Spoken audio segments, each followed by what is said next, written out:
Families a lot of times feel very, very guilty for placing. They're like, oh, I should have tried to keep them home longer. We can help take care of them, take care of the hard physical tasks so that then they can kind of repair that personal relationship, because a lot of times that deteriorates when you're having to physically take care of someone. I would love to go up to the North Shore like we always did at this time of year. People have a chance to capture the beauty and the essence of their relationship without the physical care weighing it down. They're just so accommodating and so wonderful with the people who are in here. And they'll give you your dignity. They'll listen to you. I thought, I'm so stubborn that I could go on doing it, but I found out that at the end there, I couldn't. There was no way. My family's very happy. They like it. They've got something to do every day if you want something to do. You can hardly keep up with everything they've got to do. It's a tough decision, but I'm happy with it. They have a very strong feeling about serving those who serve. They sincerely love veterans. Home for Heroes is a co-production of the Minnesota Department of Veterans Affairs and TPT's Minnesota Channel. Funding for this program has been provided by Minnesota Veterans for Veterans Trust Fund. When people come into assisted living in particular, even if it's a crisis, I would say in 99 out of 100 cases, the family and the resident will say a month later, I cannot believe we waited as long as we did to come into this setting. I can't believe how much better Mom's health is. I can't believe how much more social she is, how much more engaged she is in this different kind of community. And it has relieved me of this role of being focused only on Mom's health issues or dementia issues or whatever they are. And I can again become a member of her family. Bill just stared at him. I don't know that he knew he was Mr. Hoole. I don't think so. But, right, hon. He has Alzheimer's. He's had these bad symptoms for, I'd say, a year and a half, and it just kept progressively getting worse. The children wanted me to do this a long time ago. They thought I was silly to try and handle it, and I said, I will know when I can't do it any longer, and I knew when I couldn't do it any longer. I'm at peace with the decision, and all the neurologists said, actually too, that I would know when the time came to admit him someplace. You okay? Got to go home and see Frosty and Annie. Frosty's the white cat and Annie's the little chihuahua. He retired as a warrant officer from the Army. Between the Guard, after service, he put in 31 years. They miss their daddy. I tell them I'm going to see Daddy, don't I, hon?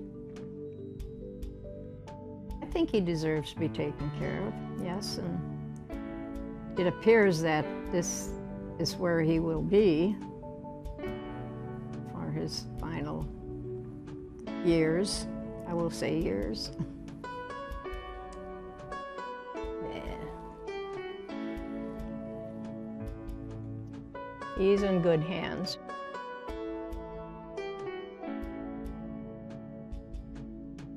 It's a pleasant ride home. It's just such a good feeling, you know. It's really good. You're happy when you're driving home that you know, came up and saw him.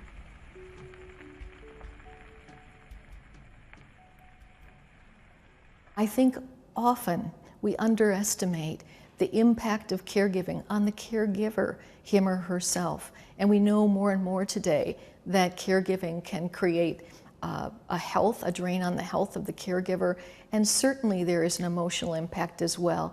What we often see when someone moves to an assisted living setting or a community nursing home, for the spouse particularly who's been the caregiver, there is an opportunity to fully again be the spouse and not be the primary provider of health services and physical support services. And that can give both the resident and their loved ones a new lease on life.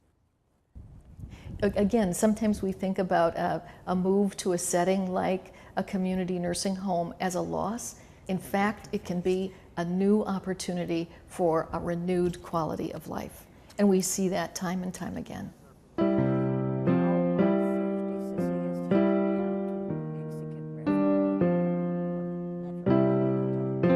I'm so glad that he's happy here, because there's complaints and complaints by a lot of them, but he's happy with the food. Okay. And so that really makes me glad, because for a long time I thought, oh, I should maybe have not kept him home a little longer, but he would be falling in. I think I have told her time and again, I'm glad that they made the decision, you know, to part company with her so she wouldn't have to take care of me, because it's made it so much easier for her. And you couldn't beat it for me, being here. Oh, it's been just super, being here as a veterans home. I wish that all the other guys that do come here will end up with the same feeling that I have. And if they do, why, they'll part company with a smile on their faces. How shall I take that?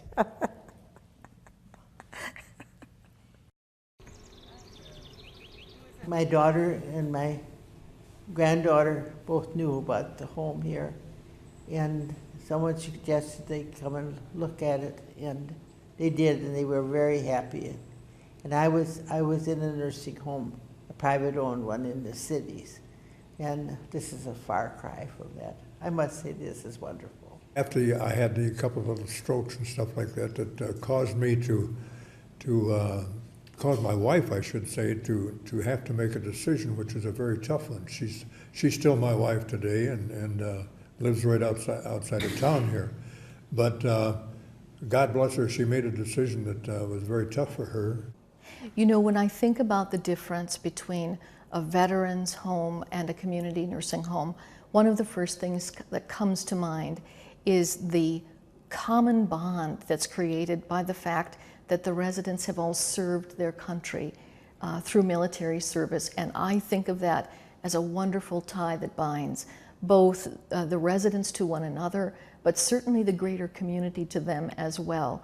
And I think that gives us, as the people of Minnesota, people of this nation, a sense that these are our settings, that a veterans community home is our home. She can be in here because I was in the military, which is very nice, I think.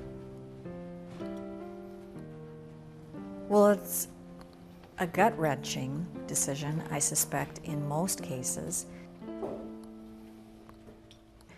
In many, many of the cases, it's because there's been a crisis. It's because there's been a medical incident, or your Alzheimer's or dementia has progressed to the point where the caretaker just can't manage anymore. Well, it was hard for me to make it, but my children were after me because I had no life of my own. I was taking care of her at home for the last 10 years before that, before I brought her up here. So they just thought I had to have a little life too. So usually she'll smile as soon as she sees me. Yeah. And a lot of times she'll start singing in German, of course, and then she wants to kiss and says, "I love you." So she still recognizes me, which is good. If I miss a day, some of the staff might say, "Where's Harry?" Or they'll tell Ingrid the day that I'm coming that I'll be here pretty soon. So she waits for that, don't you?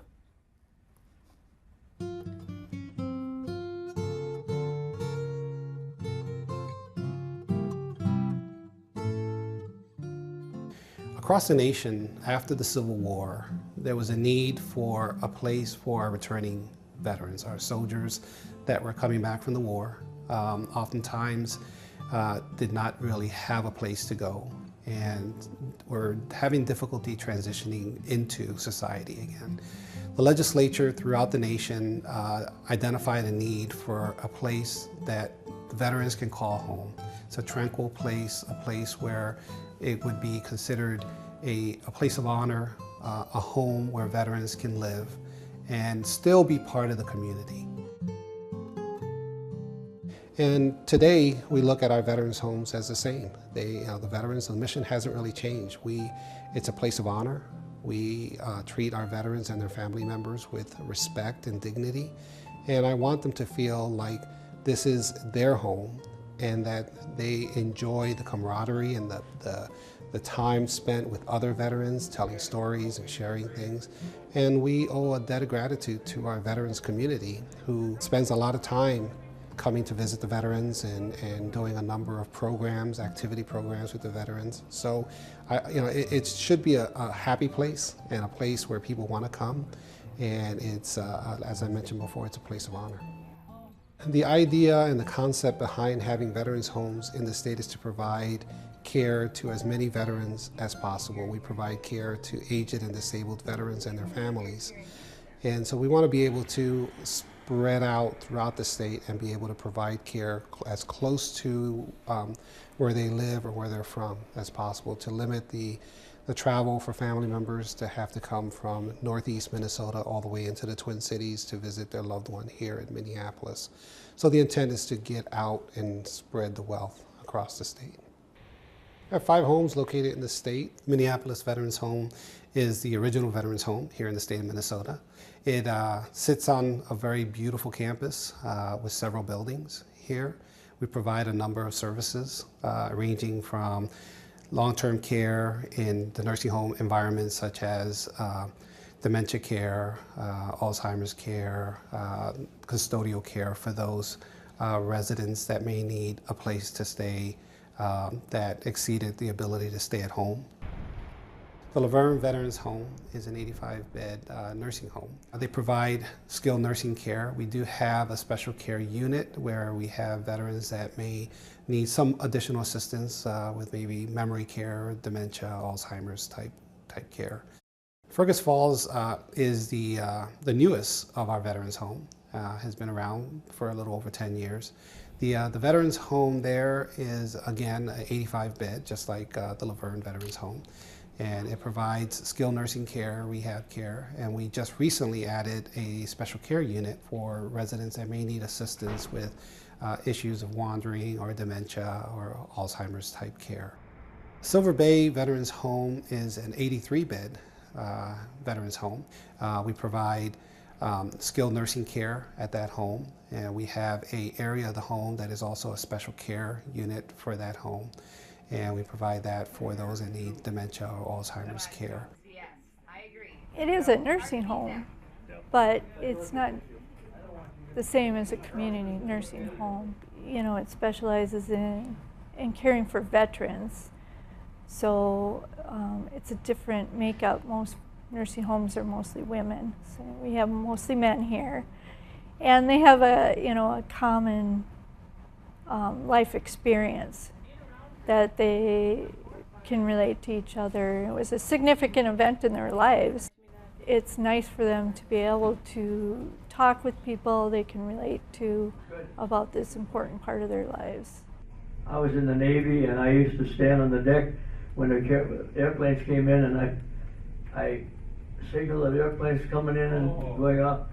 Whatever we do, whether it's a scary thing or whatever, when we're doing it, and we trust that it's okay, we'll make it through, We don't have fear. We just do it without any fear.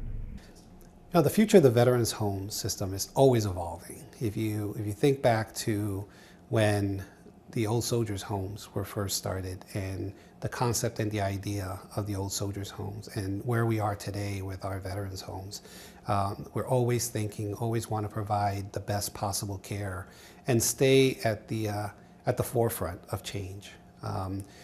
We talk a lot about culture change. We talk about transitioning to person-centered care and those types of things. I see the future of the veterans homes here in Minnesota as a bright future. We're constantly talking about how we want to make the change for that future veteran that's coming in.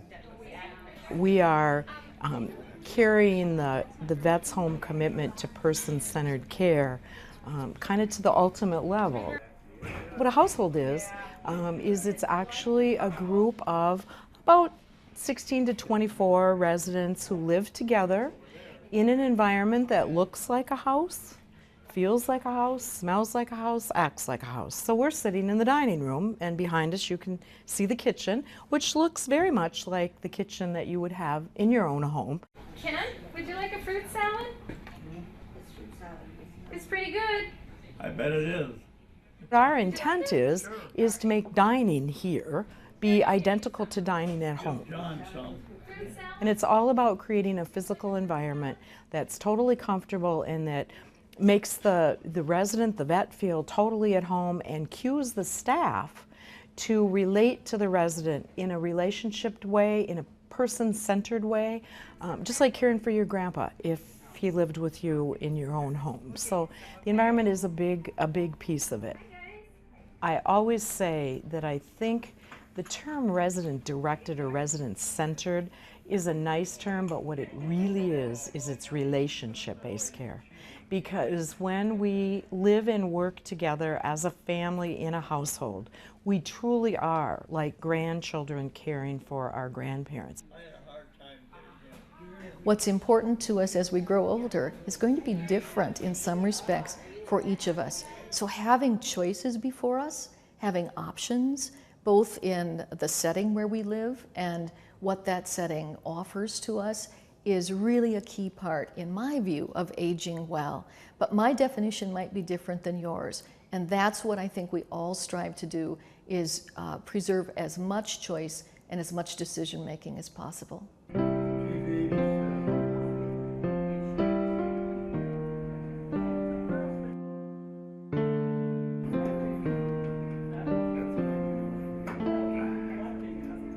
I think it's going pretty good for him. I think he's at home. He did a lot of sleeping. He was kind of bored at home. Didn't have that much to do and liked to be just by himself a lot. Couldn't take care of myself. I was afraid I'd fall in the bathtub. Couldn't walk. Oh, 70. I got COPD. Under the G, 59. I have asthma. G, 59. I smoked too many years. Here he gets out and plays games, and he's with the residents much more, and I think he enjoys himself. The birthday boy's wife has a bingo. Who's got the bingo? Myra? Hold your card up. I know quite a few people. Some of them are from Pipestone. They're from Adrian. They're from Jasper. First couple of weeks I had adjustment. It's pretty good now. Yeah. We get a lot of stuff to do. I go down to therapy, and I go to Creative Chef. Next summer you can go outside and they got croquet and stuff like that you can play. Since when do we follow the recipe, Ray? All right, they're going in the oven. Ray, how long do they have to bake for? And they take you on bus tours of the country, and they go fishing. His walking is poor, so he uses a wheelchair. Here's my roommate. And he's on the inhalers. He uses that, I think it's 3 or 4 times a day.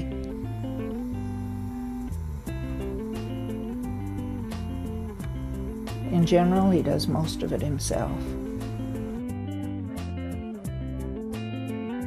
I come 3 times a week. Tuesdays, Thursdays, and then Sunday noon, I have dinner with him. Is he pretty excited to see you? Yes, I think so. I think he's waiting in his room waiting for me to come. Sometimes he's by the door waiting.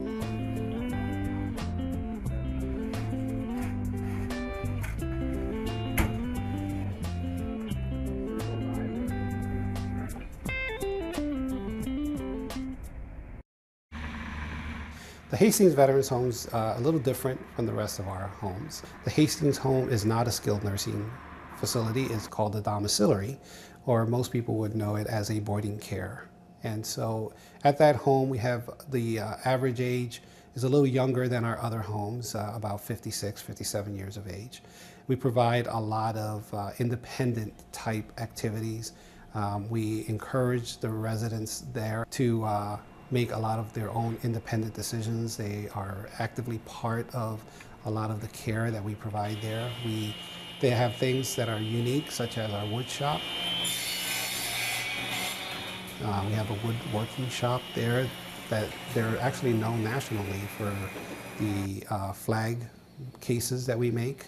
I think if there's anything that people, when they drive by here and they drive past this home and they look here out their window and they see, know it's a home for veterans, know that these are men and women that have served your country.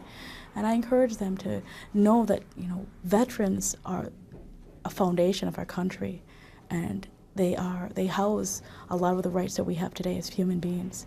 And to drive past a veteran's home, know it's truly for a veteran.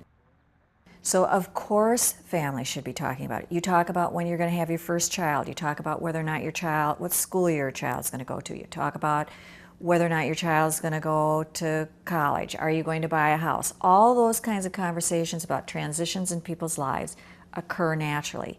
We don't talk about what happens when you age or when there's a health crisis. Heaven forbid we acknowledge that we are mere mortals. It just doesn't happen. Planning is always a good thing for all of us, generally. And we have 2 waiting lists. We have an inactive waiting list, which is a dormant file, and we just review it annually and to update it. And then the other list is our active waiting list. And the active waiting list is a list of applicants who want to get in as soon as they can. And so people, I'll explain that they have the option on the application sheet itself. It says they have 2 options, wish immediate placement, or they may check the box, do not wish placement at this time. So people who don't want immediate placement, and clarify that, we put them on our inactive list. And what they need to get on that list is a completed application page and a copy of the military discharge paper. Those are the 2 things that are required. It took about 8 months. But I don't think he was ready for it at the time that we applied, but by the time that he came in here, he was ready to go. It was very important because I was told by others, of course, that you better get your name on the list. You better go up there and make the contact. And the right people told me, and I did it. I got it done. I don't always get everything done right when I should, sometimes procrastinate. But I did that, and I'm very, very happy that I did. And the benefit of doing that is that they have no doubt, spoken with their family members and given them a clue that this is what I want to do. We've started the process. These are my wishes. If something happens to my health, this is where we choose to go. They've hunted down the military discharge paper. They don't have to dig through all the files and wonder where that is or if it is. Oftentimes they need to, if they can't locate it, they have to go through that search with their Veteran Service Office. And so it just kind of saves some time, and it saves the stress of crisis kind of intervention. If something happens and the veteran falls, breaks a hip, or ends up with a stroke, or a sudden declining illness and needs to enter, They're not scrambling in a moment of crisis and emotional stress to try to get these things lined up. I know that we're in bad shape, we're here. There's no two ways about that. And some of us have very debilitating diseases and problems. However, the one thing I think you should all remember is the fact that you're a veteran and you have served your country with dignity and with honor and with pride, and you should remember that now. And take that with you when you go to bed tonight and think about it, because you have every right to feel those things, and I believe we all do. So being here is a step above, and it's really an honor being here.